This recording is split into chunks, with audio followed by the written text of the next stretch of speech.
Christ the lord. ఈరోజు దేవుడు మనకిచ్చినటువంటి వాగ్దానం ఏంటంటే యెషయా గ్రంథము 51వ అధ్యాయము 7వ వచనం. మనుష్యులు పెట్టు నిందకు భయపడుకుడి, వారి దూషణ మాటలకు దిగులు పడకుడి. ఆమేన్. మనము చెయ్యని తప్పుకే మన మీద నిందలు వేస్తూ ఉంటారు. మనము చెయ్యని తప్పుకే మనల్ని దూషిస్తూ ఉంటారు. వారు వేసే నిందలకి, వారు మాట్లాడే మాటలకి, ఆ మాటలు మన హృదయ లోతుల్లో ఒక గాయాన్ని చేస్తూ ఉంటాయి.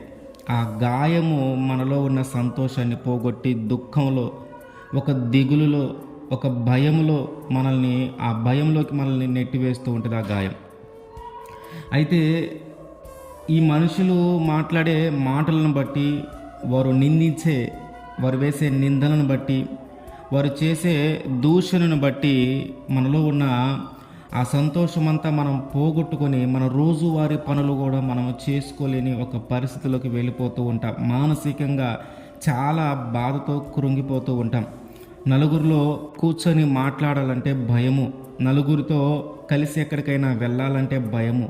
నా మీద వచ్చిన నిందను వీళ్ళు నిజమనుకుంటూ ఉన్నారేమో, నా మీద వచ్చిన నిందను బట్టి వీళ్ళు నన్ను తప్పుగా అర్థం చేసుకుంటారేమోనని ఒక భయముతో మనము కనీసము మనుషులతో కూడా కలిసి మాట్లాడటానికి కానీ, మనుషులతో కలిసి నివసించటానికి కానీ, వారి పక్కన కూర్చొని ఉండటానికి కూడా మన మనసు అంగీకరించగా ఒంటరిగా మౌనంగా ఉండటానికి ఎక్కువగా ఇష్టపడుతూ ఉంటాం.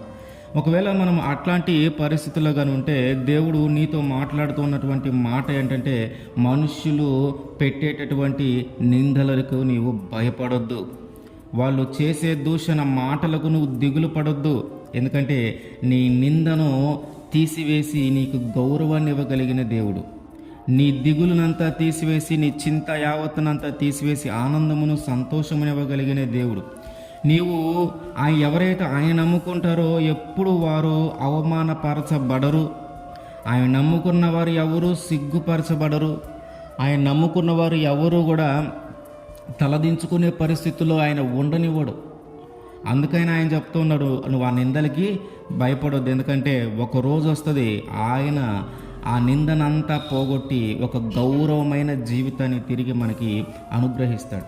ఎవరైతే మనల్ని నిందించారో, ఎవరైతే మనల్ని దూషించారో వారి నోటి నుంచి మన గురించి గొప్పగా మాట్లాడేలాగున, మన గురించి చాలా మంచిగా వివరించి చెప్పేలాగున దేవుడు చేస్తాడు. దూషణకి మనము ప్రతి దూషణ చేయకుండా మనం ఆగగలగాలి. నిందకు ప్రతి నింద మనం వేయకుండా ఆగగలగాలి. వారు మనల్ని నిందిస్తూ ఉన్నప్పుడు, వారు మనల్ని అవమానిస్తూ ఉన్నప్పుడు, వారు మనల్ని దూషిస్తూ ఉన్నప్పుడు వాటన్నిటికీ ప్రతీకారముగా మనము చేయకుండా ఆ ప్రతీకారాన్ని కానీ దేవుడికి అప్పగిస్తే, మనము వాళ్ళు మాట్లాడే మాటలకి ప్రతి మాటకి ఎదురు మనం సమాధానం చెప్పకుండా, లేదా వారిని మనము దూషించకుండా, ప్రతి దూషణ చేయకుండా, ప్రతి నింద వేయకుండా మనం ఆగగలిగి ఆ నింద, ఆ అవమానమును బట్టి, ఆ దూషణ మాటను బట్టి ఆ ప్రతీకారము తీర్చుకునే అవకాశము దేవునికి ఇస్తే ఆయన తీరుస్తాడు ప్రతీకారం మన తరపున. మనం ఎంతవరకు చేయగలుగుతాం? మన మీద ఉన్న నింద మనం పోగొట్టుకోవాలంటే మన జీవితం కూడా సరిపోదు. మన మీద ఉన్న నిందను మనం పోగొట్టుకోవాలంటే ఒక జీవితం సరిపోదు. కానీ దేవుడు ఒక నిమిషంలో పోగొట్టగలడు.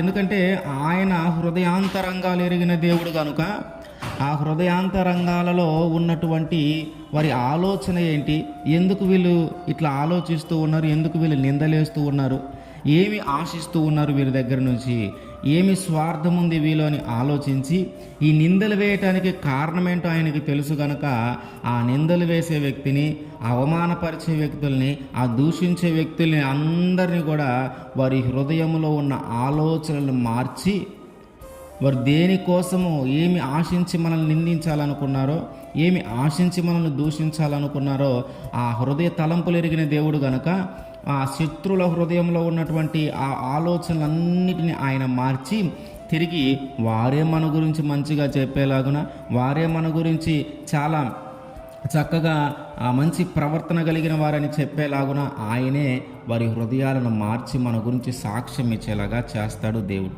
మన జీవితంలో దేవుడు అదే చేయబోతూ ఉన్నాడు. అందుకని ఆయన చెప్తూ ఉన్నాడు, నీ మీద నిందలు వేసిన వారి నీ గురించి గొప్పగా సాక్ష్యము చెప్పేలాగున, నిన్ను దూషించిన వారి నీ గురించి గొప్ప సాక్ష్యము చెప్పేలాగున దేవుడు మన జీవితాలను మార్చబోతూ ఉన్నాడు. అందుకని ఆయన అంటూ ఉన్నాడు, నీవు మనుషులు పెట్టే నిందకు భయపడొద్దు, వారు చేసే దూషణ మాటలకు దిగులు పడొద్దు. ఆమేన్.